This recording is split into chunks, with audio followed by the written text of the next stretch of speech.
Wanita ini datang ke nikahan mantan dengan riasan tak biasa, hasilnya tak kalah sama pengantinnya. Kalau sudah menyinggung soal mantan, pasti semua akan berkata hal yang sama, masa lalu.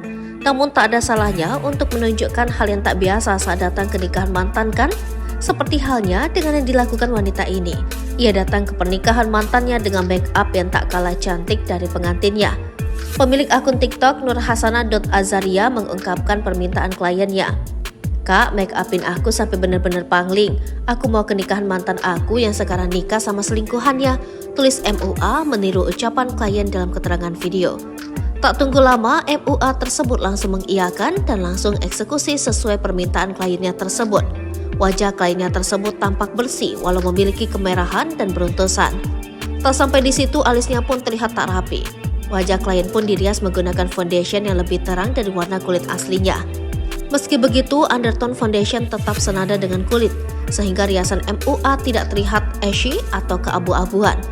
Meski butuh waktu yang ekstra, siapa sangka hasilnya sangat memuaskan. Wajahnya yang awalnya beruntusan kini terlihat cerah, segar, dan glowing. Tak sampai di situ, bagian mata yang telah mencuri perhatian karena terlihat lebih besar dan bulat. Selain foundation, MUA memakai blush pink contour serta highlighter untuk membuat wajah klien tampak lebih segar. Untuk bagian lipstick, MUA ngikuti tren kekinian dengan diombre. Hasil riasan tersebut membuat warganet tercengang dan meninggalkan komentarnya di akun tersebut.